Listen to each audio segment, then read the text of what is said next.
Alors, Monsieur Sadi, on va continuer. D'accord, Madame Mantendalin. On dit ici que, quel que soit le père du problème que vous avez en ce moment, le côlon sale en est la mère. C'est pas un peu trop scientifique, Monsieur Sadi? Bon, c'est pas trop scientifique. Au contraire, même ça traduit une réalité évidente. Disons que pour la rendre moins scientifique, revenons à quelque chose que tout le monde va comprendre. On sait que le papa, il est le géniteur, donc c'est celui qui apporte la semence. On sait que la maman, dans le processus de création, est celle qui encadre cette semence-là, celle qui entretient cette semence-là, et celle qui assure la croissance de cette semence-là. Donc en réalité, la maman, c'est vraiment celle qui permet à la semence de devenir quelque chose, de prendre de l'ampleur.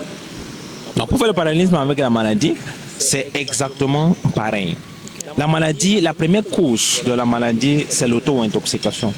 Ça veut dire qu'en réalité, le corps a accumulé beaucoup de déchets qu'il n'a pas su éliminer. Et ce sont ces déchets accumulés-là qui commencent à créer de l'auto-intoxication dans le corps. C'est pour ça qu'en consultation, j'ai pour habitude de ne jamais dire à un patient qu'il est malade.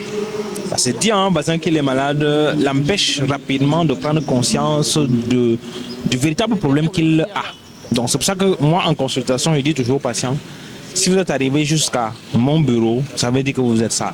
Et quand je parle de sale, parce que je sais que la saleté ici, c'est la saleté de l'intérieur. Parce que je sais naturellement que la saleté de l'extérieur, vous vous en occupez déjà.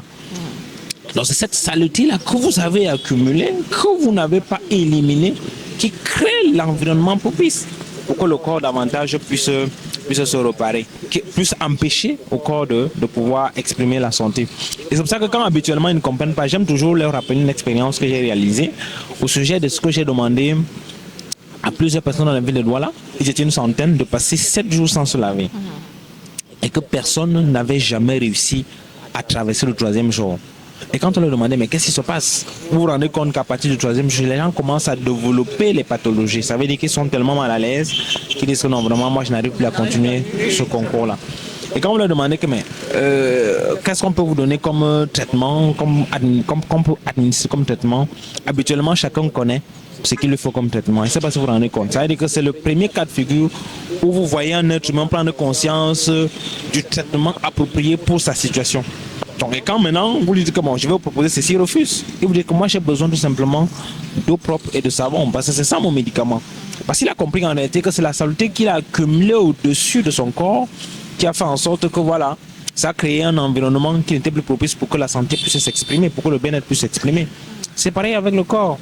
Vous accumulez 1, 2, 3 kilos de matière fécale dans le corps. Et vous n'en pensez pas un processus qui va déclencher cette élimination-là. Et vous pensez que qu'est-ce qu'on peut faire avec 1 ou 2, 3, voire 4 kilos de matière fécale dans le corps? C'est de l'auto-intoxication. Moi, je rappelle toujours aux dames que regardez votre ménage. À la cuisine, vous ne pouvez pas garder la poubelle une semaine. Vous voyez ce qui va se développer. Et vous pensez que c'est dans votre corps-là que vous allez garder 1 kg, 2 kg de matière fécale et ne pas être en train de parler de conséquences comment? C'est tout simplement colossal défi au bon sens. Donc en réalité, les êtres humains ne souffrent pas d'autre chose. Et c'est la saleté qu'ils ont accumulée là qui est la maman. Parce que c'est celle qui va davantage encadrer, celle qui va davantage être non seulement l'amplificateur, mais peut-être même la personne qui va encadrer le fait que la maladie ne pourra pas facilement quitter. Donc si on trouve un moyen de se débarrasser, c'est comme si on éliminait la maman. Vous savez, quand vous tuez la maman, le fœtus n'a pas d'autre choix que de mourir. Oui. Donc si vous trouvez le moyen d'éliminer cette maman, cette chose qui encadre la maladie, voilà, vous ne donnez pas 2 ou 3 chances à la maladie. La seule chance que vous donnez à la maladie, c'est qu'elle se suicide. Donc voilà véritablement où se trouve le véritable enjeu. Nettoyez votre corps et voilà, vous supprimez la maman qui va naturellement faire en sorte que le fœtus meurt de lui-même. D'accord, monsieur Sade. Madame Martinal, je vous en prie, Madame Martinal.